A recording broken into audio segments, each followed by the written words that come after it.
শ্রীগুরু শ্রীযুতপদকমলং শ্রীগুরু বৈষ্ণবাংশ্চ শ্রীরূপং সাগ্রজাতং সহগণ রঘুনাথান্বিতং তং সজীবং সাদ্বৈতং সবধূতং পরিজনসহিতং কৃষ্ণ চৈতন্য দেবং শ্রী রাধা কৃষ্ণ পাদান সহগণ ললিতা শ্রী বিশাখানিতাংশ্চ নমো বিষ্ণুপাদায় ভাগবত প্রিয়াত্মনে ভক্তি কেবল পৃষ্ঠায় গুরুবর্গানুগামিনে ভক্তি সুন্দর সন্ন্যাসী নামিনে ভক্তি রূপিণে গৌরীয় শাস্ত্র গৌরাঙ্গ খ্যাতি প্রকাশকিত্তয়ে নমো বিষ্ণুপাদায় পৌরলমে প্রিয়াত্মনে শ্রীমদ্ ভক্তি সহিত শ্রী পরিব্রাজকিতি নামিনে শ্রী গৌরবাণী প্রচারোল্লাসী সর্বল্লভ বিধায়িনে শ্রী রূপ বিনোদ সরস্বতী ধারা সংরক্ষিণে নমঃ ওং অজ্ঞানতিমিরান্ধস্য জ্ঞানাঞ্জন শলাকায় চক্ষুरुन्मिलितं येन तस्मै श्री गुरवे नमः বৃন্দাবৈ তুলসীদেব্যৈ প্রিয়াयै কেশবস্য চ কৃষ্ণ ভক্তি প্রদদেবী সত্যবত্যৈ নমো নমঃ মুখং করোতি বাচলং পঙ্গং লঙ্ঘয়তে গিরিম যৎকৃপাতমহং বন্দে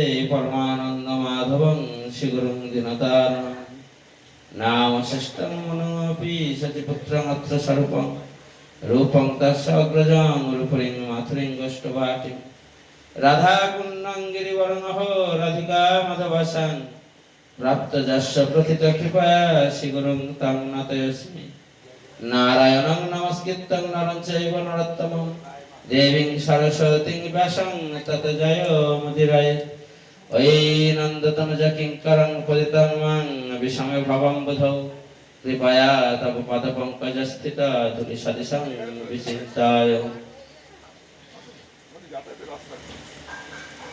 অভয়রমণ যশোদানন্দন নন্দসূন কমলনয়ন গোপীচন্দ্র বৃন্দাবনেন্দ্র অনত করুণ কৃষ্ণ ইতি অনেক স্বরূপে তৈ মমরতি উচ্চৈবর্ধতাং নামধেয় আলোকামৃত দানত ভবমাবন্ধং নৈনাং ছিন্দত স্পর্শাৎ পাদ সরজ শৌচ পয়সং তপত্রয়ং ভিন্দত আলাপাদ ভজনাগ্রস্য পদয় প্রেমনামতন্নত বন্দে ভগবত নিমানলবং মূর্ধনিপত্যথিতৌ জলভ্রামং ভ্রামং হরিরসগলদ বৈষ্ণবজনং কদাচিৎ সংপশ্যন তদনুগমনে সাদৃচিযুত তদা কৃষ্ণাবিত্ততজতি সনকৈর্মৈকদশং সর্বং বিভ্রাণ বিমলরসভোগং সকুরুতে জয় রূপ সনাতন ভট্ট রঘুনাথ শ্রীজীব গোপাল ভট্ট দাস রঘুনাথ এই ছয় গোসাইয়ের করি চরণ বন্দন যা হইতে বিঘ্ন নাশ অভীষ্ট পুরাণ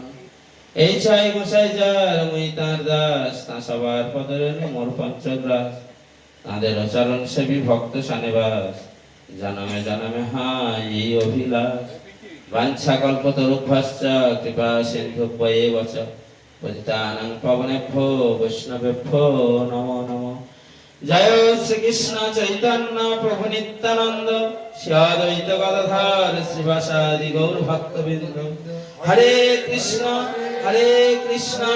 কৃষ্ণ কৃষ্ণ হরে হরে হরে রাম রাম রাম হরে হরে জয় গৌর সীতানাথ ব্রহ্মানন্দ হরি হরি বল জয় গৌর সীতানাথ ব্রহ্মানন্দ হরি হরি বল জয় গৌর সীতানাথ ব্রহ্মানন্দ হরি হরি বল জয় গৌর প্রেমানন্দে গৌর প্রেমানন্দে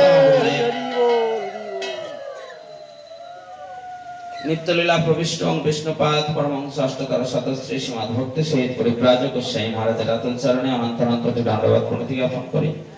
এই অধমপতি কৃপাবলী দর্শন পূর্বক প্রসন্ন হয় গৌরী মিশনের বর্তমান আচার্য বিষ্ণুপাদ পরমহংস অষ্টতর শতশ্রী শ্রীমদ ভক্তি সুন্দর সন্ন্যাসী গোস্বামী মহারাজের আতুল চরণে অনন্ত অনন্ত দণ্ডবত প্রণতি জ্ঞাপন করি। সমস্ত গৌরী গুরুবর্গের চরণে অনন্ত অনন্ত দণ্ডবত প্রণতি জ্ঞাপন করি। সবাই উপস্থিত সাধু বৈষ্ণব সজ্জন ভক্তমণ্ডলী ভক্তিমতী মা সবার চরণে যথাযোগ্য দণ্ডবত প্রণতি জ্ঞাপন করি। হরি কথা তথা ভগবানের কথা বলার মতো যোগ্যতা নরথম কৃমিকীটের নাই।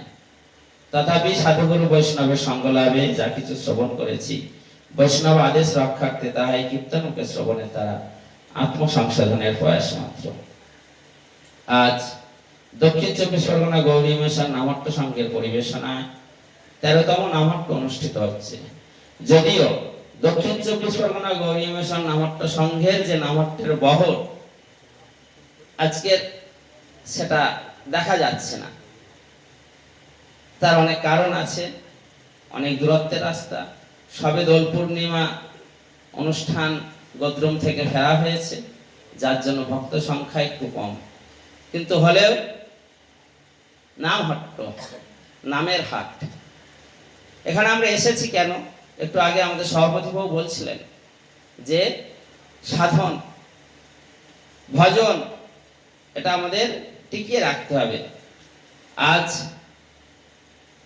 নিত্যানন্দ প্রভু যে নামের হাট পেতেছিলেন, স্থানে স্থানে সেই নামের হাট বসছে। আজকের বাগবাজার গৌরী মিশনের আশ্রিত হয়ে আমাদের বিপ্লব প্রভু তথা বৈভব কৃষ্ণ দাস অধিকারী প্রভু এখানে একটা হাট বসাচ্ছেন। এখানে তিনি একটা পরিবেশ তৈরি করছেন, এখানে বেশ কিছু ভক্ত তৈরি করেছেন এবং আরো এই ভক্ত সংখ্যা যাতে বৃদ্ধি পায় তার জন্য এইরকম উৎসব অনুষ্ঠানের আরো প্রয়োজন। এখানে গুরুদেব এসেছেন, মহারাজগণ এসেছেন, বহু উৎসব অনুষ্ঠান হয়েছে। তো আজকের এই ধর্ম জগতের মানুষ প্রায় সবাই কম বেশি ধর্ম করে। আজ আমাদের এই যে ভাগবত ধর্মসভা, এই ভাগবত ধর্মসভাটা অন্যান্য সমস্ত ধর্মসভার থেকে একটু আলাদা। কেন না? এটি স্বয়ং ভগবানের নিজের তৈরি করা, নিজের প্রণয়ন করা যে আইন, যে ধর্ম, সেই কথার প্রচার। ভগবান গীতায় পরিষ্কার বলে দিলেন, সর্বধর্মান পরিত্যাজ্য মামেকং শরণং ব্রজ, যে সমস্ত ধর্ম পরিত্যাগ কর। সমস্ত ধর্ম মানে জগতে আরো যত নৈমিত্তিক ধর্ম আছে, সমস্ত ধর্ম পরিত্যাগ করে ভগবানের শরণাপন্ন হতে বললেন।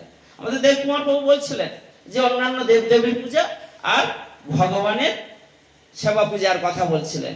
তো এই যে জগতের মানুষ যে ধর্ম করছে, এ সমস্ত ধর্ম হলো নৈমিত্তিক ধর্ম। আমাদের জীবের স্বরূপ হয় নিত্য কৃষ্ণ দাস, নিত্য কৃষ্ণ দাস।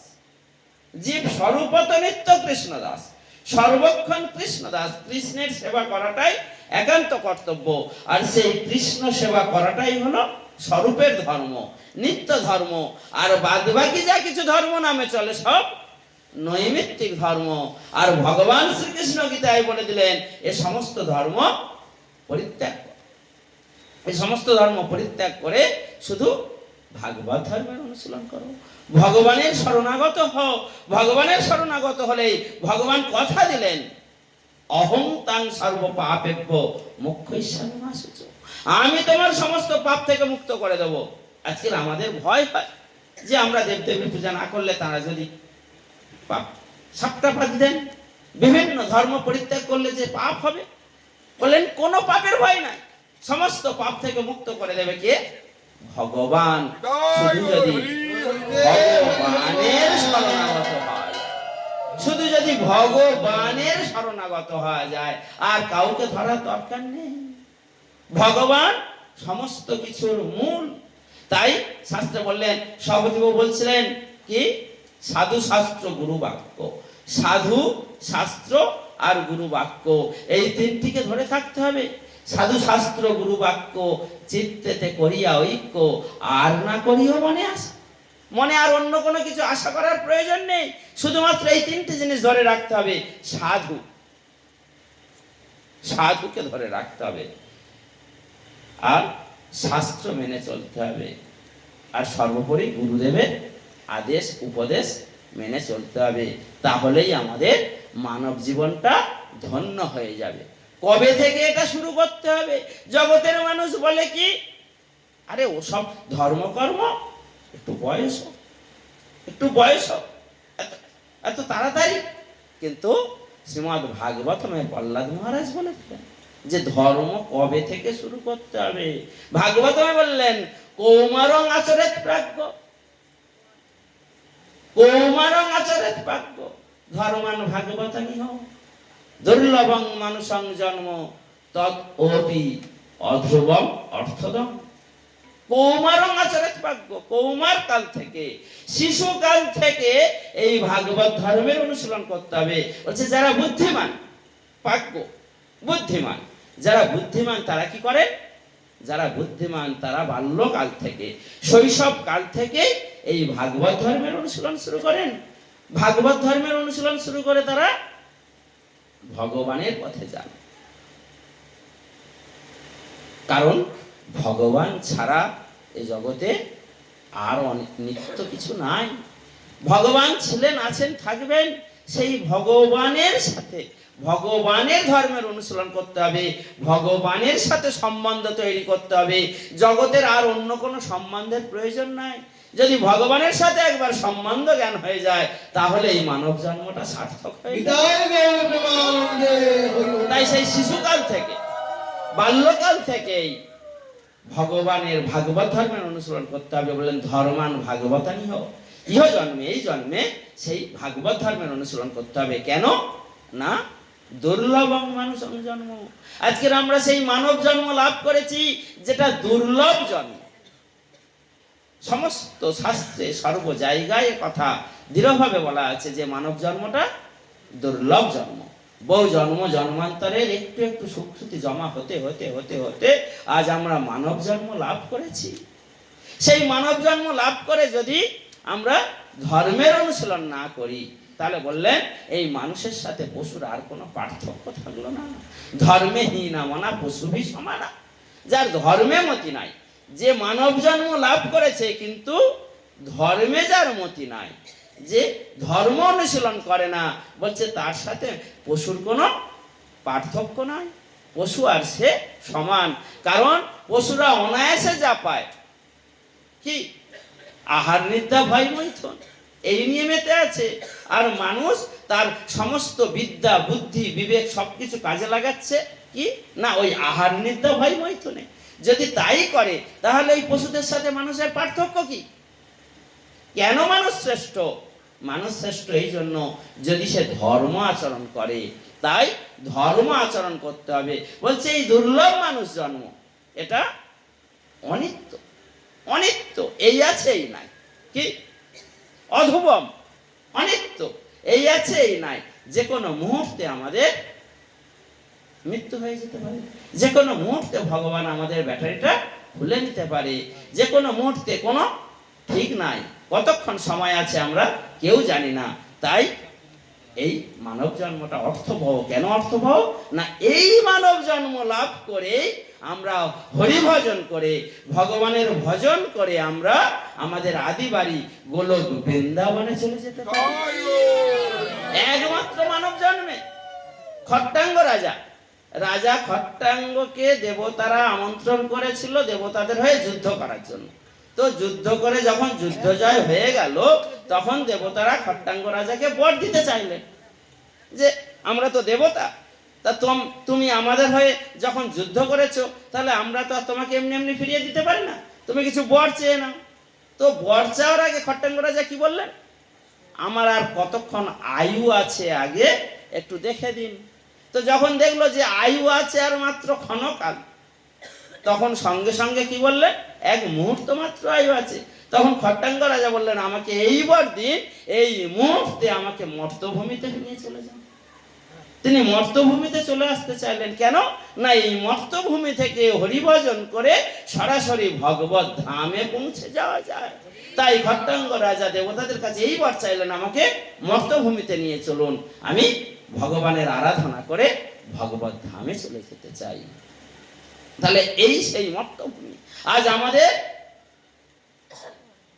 দুর্লভ মানব জন্ম হলেও আজ আমাদের সামনে সুযোগ এসেছে। এই মানব জন্মটা লটারির টিকিট। আমরা লটারির টিকিটের ফার্স্ট প্রাইজ পেয়েছি, সেটা হলো কি না মানব জন্ম। সেই মানব জন্ম লাভ করে আমাদের হরি ভজন করতে হবে। হরি ভজন যদি না করতে পারি তাহলে মানব জন্মটা বৃথা হয়ে যাবে। শ্রীমদ্ ভাগবতমে পরিষ্কার বললেন যে মানব জন্ম লাভ করে সদ্গুরু চরণাশ্রিত হয়ে হরি ভজন করে এই সংসার সমুদ্র থেকে যারা উতরে যায় না, তারা আত্মঘাতী, তারা আত্মঘাতী, আত্মহত্যাকারী। তাহলে আমাদের এখন বিচার করতে হবে যে আমরা আত্মহত্যা করব না আমাদের মানব জন্মটাকে সার্থক করব। বিচার অন্য কেউ করে দেবে না, বিচারটা করতে হবে নিজেকেই। নিজের বিচারটা নিজেকেই করতে হবে।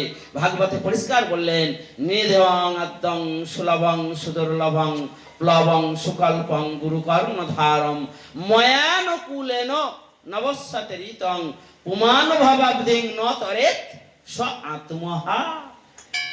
আত্মহা অর্থাৎ সে আত্মঘাতী। তাহলে যদি মানব জন্ম লাভ করে আমরা আমাদের মানব জন্মটা সার্থক করতে চাই, তার এক ও একমাত্র উপায় হলো সদ্গুরু চরণাশ্রিত হয়ে। আজকের সেই আমনায় ধারায় সদ্গুরু বসে আছেন, এই সদ্গুরু আছেন যিনি আমনায় ধারায় গুরু। সেই আমনায় ধারায় সদ্গুরু চরণাশ্রিত হয়ে, গুরু জগতে বহু আছে কিন্তু গুরু বেছে নিয়ে চলতে হবে।